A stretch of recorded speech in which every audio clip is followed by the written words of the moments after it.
आपण पाहत आहात SM मराठी न्यूज। लोकशाहीच्या रक्षणासाठी सदैव कटिबद्ध असलेले एक रोखठोक व लढाऊ news channel SM Marathi news, जिथे अन्याय तिथे आम्ही। महाबोधी बुद्धविहार मुक्तीसाठी हातकणंगले येथे एक दिवसीय धरणे आंदोलन। महाबोधी बुद्धविहार मुक्तीसाठी समस्त बौद्ध समाजाच्या वतीने एक दिवसीय धरणे आंदोलन करण्यात आले। सदर आंदोलन ठिकाणी तहसीलदार सुशील वेल्हेकर यांनी भेट देऊन निवेदन स्वीकारले, आपल्या भावना वरिष्ठांना कळवतो असे आश्वासन दिले आहे। निवेदनात सदर बोधगया बिहार राज्य येथे दिनांक 12 फेब्रुवारी 2025 पासून आमरण उपोषण सुरू आहे। या आंदोलनाच्या प्रमुख मागण्या जगप्रसिद्ध महाबोधी बुद्धविहार बौद्धांच्या ताब्यात द्या, BTMC 1949 कायदा रद्द करा या प्रमुख मागण्या आहेत। या आंदोलनाला जाहीर पाठिंबा म्हणून बौद्ध समाज माणगावमधील सर्व उपासक उपासिका यांच्या वतीने आज रोजी एक दिवसीय धरणे आंदोलन करण्यात आले आहे। तरी शासनाने बौद्ध महाबोधी बुद्ध विहार मुक्त करावे अशी मागणी केली आहे। आंदोलनाच्या प्रसंगी प्राध्यापक धनपाल गवळी यांनी आपल्या मनोगतात म्हटले आहे की महाबोधी बुद्ध विहार हे बौद्धांचे पवित्र स्थळ आहे। सम्राट अशोकाने हे बुद्ध विहार बांधले आहे। या ठिकाणी तथागत गौतम बुद्धांना ज्ञानप्राप्ती झाली, म्हणून या बौद्ध विहारावर बौद्धांचा ताबा असला पाहिजे। मात्र सध्या पुरोहित ब्राह्मण लोकांचा ताबा आहे। या ब्राह्मण लोकांना हटवून बौद्धांच्या ताब्यामध्ये हे बुद्ध विहार मिळाले पाहिजे असे मत व्यक्त केले। आयुष्मान सर्जेराव फुले सर यांनी आपल्या मनोगतात PTMC कायदा रद्द करावा व 891 साली भजंत नागरिक धम्मपाल यांनी महाबोधी बुद्ध विहार म्हणून मुक्त व्हावे म्हणून आंदोलन केले, मात्र ते बुद्ध विहार मुक्त झाले नाही। लॉर्ड किनिंग त्यांचे स्नेही यांनी 1860 साली महाबोधी बुद्ध विहाराचा शोध लावला। सन 1925 साली पंडित नेहरू यांनी ऍक्ट लागू केला आणि हिंदूंच्या ताब्यात हे बुद्ध विहार दिले। आजपर्यंत हे बुद्ध विहार मुक्त झाले नाही, ते मुक्त करावे अशी मागणी केली। या आंदोलनाच्या स्थळी भदंतश्री सारा दिवसभर उपस्थित राहून त्यांनी आंदोलनाला जाहीर पाठिंबा दिला। तसेच बौद्ध समाजाचे अध्यक्ष योगेश कोठावळे, ग्रामपंचायत सदस्य नितीन कांबळे, सदस्य संघमित्र माणगावकर, संध्याराणी जाधव, आमदार अशोक माने, प्राध्यापक सुकुमार कांबळे, वैभव कांबळे यांनी भेट देऊन पाठिंबा व्यक्त केला।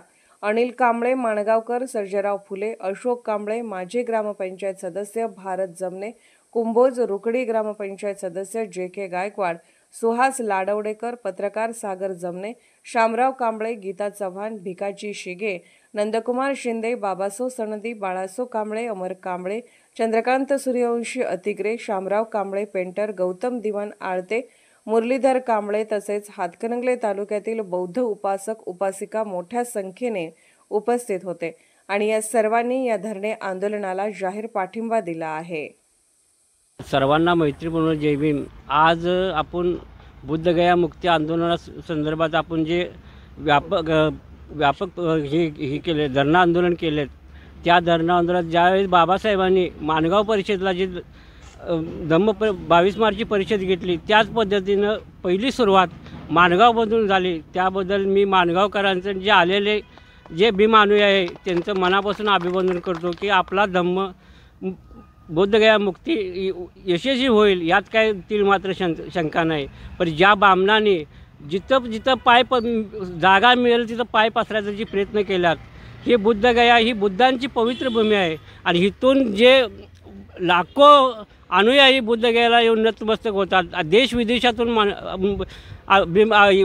भगवान बुद्धाचे अनुयायी तिथं येतात आणि तिथं यांनी कब्जा केला आहे आणि तो कब्जा जर हाणून पाडायचा तर सर्व भीम अनुयायांनी बौद्ध अनुयायांनी एकत्र आलं पाहिजे आणि एकत्र येऊन हा लढा मजबूत केला पाहिजे। एवढं बोलतो आणि थांबतो। सर्वांचे मंगल हो, सर्वांचे कल्याण हो, सर्वांना सुखाचा रस्ता मिळो। बुद्धाच्या ताब्यात असणं अत्यंत गरजेचं आहे। त्याच्यामध्ये प्रार्थना भक्तिभावानं पूजा करता येतात, पण इतर धर्मियांना त्या अनुषंगानं करणं शक्य नाही, म्हणून ते बौद्ध विहार आपल्या बौद्ध समाजाच्या ताब्यात मिळावं म्हणून जगभर आंदोलन चालू आहे। आणि त्या कायदा जो आहे 49चा तो कायदाच रद्द करावा, यासाठी आज जे आंदोलन आहे त्या आंदोलनाला माझा पूर्ण पाठिंबा आहे। लवकरात लवकर ते मुक्त व्हावं अशी मी संपूर्ण बिहार राज्याला विनंती करतो, अन्यथा त्याचे परिणाम फार भोगावे लागतील, याची दखल बिहार सरकारने घ्यावी अशी मी त्यांना आवाहन करतो. मी वैभव कांबळे आज या ठिकाणी माणगाव ग्रामस्थ आणि हातकणंगले तालुक्याच्या वतीनं हातकणंगले तहसीलदार कार्यालयाच्या समोर या ठिकाणी धरणे आंदोलन चालू आहेत. फक्त हातकणंगलेच नव्हे, कोल्हापूर आणि संपूर्ण देशभर या ठिकाणी महाबोधी बौद्ध विहाराच्या बाबत या ठिकाणी आंदोलनं चालू आहेत. काय आंदोलनाच्या माध्यमातून मागणी आहे? आम्ही कुठलं काय हिंदू मंदिर मागत नाही, आम्ही कुठलं तरी ख्रिश्चन एखादं चर्च मागत नाही किंवा एखादं मुस्लिम समाजाचं मस्जिद मागत नाही. जे आमचं आहे ते आमच्या ताब्यात द्या, एवढी आमची सार्थ मागणी आहे. आणि ती जर मागणी होणार नसेल तर मग मात्र आम्ही जे बौद्ध बांधव संपूर्ण देशभर शांततेच्या मार्गानं आंदोलन करत आहोत ते भविष्य काळामध्ये आम्हाला उग्र आंदोलन करावं लागेल. हे या ठिकाणी देशातल्या सरकारनं आणि जे काय आत्ता पुजारी म्हणून जे ब्राह्मणवादी शक्ती या ठिकाणी त्या महाबोधी बौद्ध विहाराचा ताबा घेतलेला आहे त्यांना आम्ही या ठिकाणी सांगतोय की आम्ही शांततेच्या मार्गाने आम्ही मागणी करतोय, तोपर्यंत ते हे करावं, हस्तांतरित करावं, अन्यथा भविष्य काळामध्ये आम्हाला देशभर उग्र आंदोलन करावं लागेल, हा या ठिकाणी आम्ही इशारा देत आहोत. सर्वांना क्रांतिकारी जय भीम. मी जनार्दन गायकवाड, वंचित बहुजन आघाडी तालुका अध्यक्ष. मी सरकारला असं आवाहन करतो, महाबोधी बौद्ध विहार जे ब्राह्मणांच्या ताब्यामध्ये देण्याचा कट कारस्थान रचलेला आहे सरकारनं, तर आम्ही बौद्ध समाजाच्या वतीनं संपूर्ण कोल्हापूर जिल्हा, माणगाव आपले बौद्ध बांधव यांच्या वतीनं या ठिकाणी आज आंदोलन करीत आहोत. तर ह्या आंदोलनामध्ये संपूर्ण जिल्हा, संपूर्ण देश, संपूर्ण राज्य ह्यामध्ये सहभागी आहे. आणि आम्ही सनदशीर मार्गानं आम्हाला फक्त आणि फक्त आमचे बौद्ध विहार मिळावे आणि ते जे आमचे होते तेच आम्ही आमची मागणी करत आहोत. आणि ही आमची रास्त मागणी आहे. आणि सरकारनं वेळीच जागा होऊन आम्हाला सदसद्विवेक बुद्धीनं जे आमचं आहे ते आम्हाला द्यावं, अन्यथा आम्ही रस्त्यावरती उतरून उग्र आंदोलन केल्याशिवाय राहणार नाही, याची सरकारनं दक्षता घ्यावी. आणि अशा पद्धतीचा मी सरकारला इशारा देत आहे. आणि या ठिकाणी ज्या पद्धतीनं संपूर्ण राज्यातून, संपूर्ण देशातून जी आंदोलनं आहेत त्या आंदोलनाला पाठिंबा म्हणून आज आमच्या माणगाव बौद्ध बांधवांनी हे जे आंदोलन केलेलं आहे, ह्या आंदोलनाला संपूर्ण जिल्हा, तालुक्याच्या वतीनं मी आमच्या वंचित बहुजन आघाडीच्या वतीनं पाठिंबा जाहीर करत आहे. नमो बुद्धाय, जय भीम. मी आम्रपाली सर्जेराव फुले, राहणार माणगाव. आज या ठिकाणी महाबोधी बुद्ध विहार, बुद्धगया येथे जे काय आंदोलन सुरू आहे, या आंदोलनाला पाठिंबा देण्यासाठी आम्ही माणगावचे सर्वजण आज इथं ठिय्या आंदोलन करत आहोत. तर हे जे बुद्ध विहार आहे हे बुद्धांच्या ताब्यात, बुद्धिस्ट लोकांच्या ताब्यात मिळावं ही एक अपेक्षा आहे.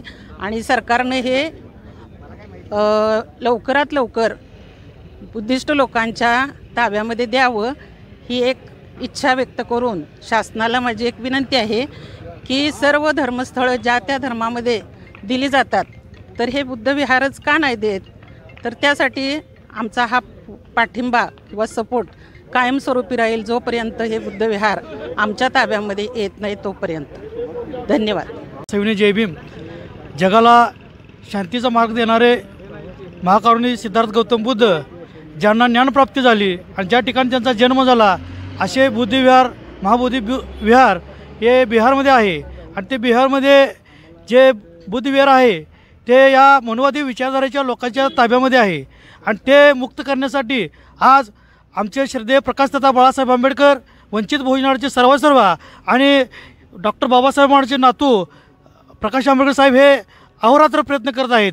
त्याच अनुषंगाने या ठिकाणी समस्त बौद्ध समाज, माणगाव असेल किंवा कोल्हापूर जिल्ह्यातील सर्व बौद्ध बांधव या आंदोलनाचा पाठिंबा देत आहेत.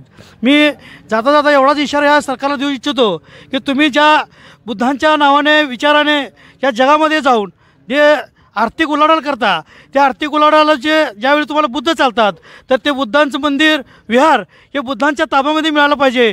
यासाठी मुख्यमंत्री साहेब तुम्हाला आम्ही हात जोडून विनंती करतो. आम्हाला जेवढा बुद्ध कळतो तेवढी क्रांती देखील आम्हाला करायची कळते. म्हणून येणारा काळ हा क्रांती घडू नये, युद्धाची क्रांती घडू नये, तर बुद्धांची क्रांती घडली पाहिजे. या अनुषंगाने आपण सर्वांनी हे बुद्धमुक्तीचा मार्ग आम्ही सर्वांनी स्वीकारला पाहिजे. आणि हे महाबुद्ध विहार हे बुद्धांच्या ताब्यामध्ये, भिक्षूंच्या ताब्यामध्ये गेलं पाहिजे अशी मी सरकारला विनंती करतो. अन्यथा याचे प्रसाद भीमा कोरेगावसारखा इतिहास घडला जाईल, याची दक्षता घ्यावी. एवढी या ठिकाणी बोलतो आणि थांबतो. जय भीम, जय बुद्ध, जय. महाबोधी बुद्ध विहार ब्राह्मणांच्या ताब्यातून मुक्त झालं पाहिजे याचं प्रचंड अशी आंदोलनं भारतामध्ये सुरू आहेत. खरं तर बुद्धानंतर सम्राट अशोकानं 84,000 बौद्ध विहार बांधलेले आहेत या देशामध्ये. ते कुठं गेली? ही सगळ्या बौद्ध विहारामध्ये या ब्राह्मणाने आपल्या खोट्या नाट्या देवांच्या मूर्त्या बसवून त्याचा कब्जा घेतलेला आहे. हे एक आंदोलन चालू आहे बौद्ध विहाराचं. हे यशस्वी झालं तर 84,000 बौद्ध विहारं ही आपणाला घ्यावी लागेल. ह्यांचा काय संबंध? राम मंदिरामध्ये आम्हाला पुजारी म्हणून स्वीकारतात का? ख्रिश्चनांच्या चर्चमध्ये आम्हाला घेतात का? त्या धर्माचे तिथं पुजारी असतात. मग महाबोधी बौद्ध विहारामध्ये ब्राह्मण कसा? हा प्रश्न आज देशामध्ये जगामध्ये उत्पन्न झालेला आहे. आज जगाच्या सगळ्या बौद्ध राष्ट्रांनी ह्या आंदोलनाला पाठिंबा दिलेला आहे आणि म्हणून कोणत्याही परिस्थितीमध्ये ते महाबोधी बौद्ध विहार हे ब्राह्मणांच्यातून मुक्त झालं पाहिजे, त्यांच्या तावडीतून सुटलं पाहिजे. याच्यासाठी आज हातकणंगल्यामध्ये आपण सगळ्यांनी एक त्या आंदोलनाला पाठिंबा म्हणून आपण इथं बसलेलो आहे. आणि खरं तर ब्राह्मणाने आता शहाणं व्हावं. स्वामी विवेकानंदानं आपल्या पुस्तकामध्ये असं लिहिलं आहे, शहाण्यासारखं वागा. जर बहुजन समाजाच्या लक्षात तुमच्या कट कारस्थान जर लक्षात आली तर अंगारा जसा फुकून उडवून देतात तसं एक दिवस बहुजन समाज तुम्हाला उडवून देईल. अशा पद्धतीचं वातावरण सध्या तयार झालेलं आहे. सरकार केंद्रात तुमचं असेल, राज्यात तुमचं असेल, पण सत्य ते सत्यच तुम्हाला मानावं लागेल. खऱ्याला खरं, खोट्याला खोटं तुम्हाला म्हणावं लागेल. महाबोधी बौद्ध विहार हे बौद्धांच्या ताब्यातच मिळालं पाहिजे. ह्याला आता पर्याय राहिलेला नाही. आज भारतामध्ये खेड्यापाड्यावर, तालुक्यावर, जिल्ह्यावर ही प्रचंड अशी आंदोलनं सुरू आहेत. त्याची दखल घेऊन शासनानं लवकरात लवकर हा निर्णय घ्यावा. नसेल तर बुद्धानी कुणाला जाऊन मारू नको ही हत्या होते, पण आमच्यामध्ये घुसून जर कोण आला आणि त्याच्या जर हाणाहानी झाली तर त्याच्यामध्ये बाबासाहेबांनी 302मध्ये निर्दोष सोडलेला आहे. आम्ही फक्त शांततेनं चाललो याचा अर्थ आम्ही शांत आहे असं नव्हे. शांत आहे असं नव्हे. कोणत्याही परिस्थितीमध्ये हे आंदोलन आम्ही यशस्वी केल्याशिवाय राहणार नाही. अशा ह्या आंदोलनाला मी डेमोक्रॅटिक पार्टी ऑफ इंडियाच्या वतीनं जाहीर पाठिंबा देतो. SM मराठी न्यूज चॅनलला लाईक करा, शेअर करा आणि सबस्क्राईब करा.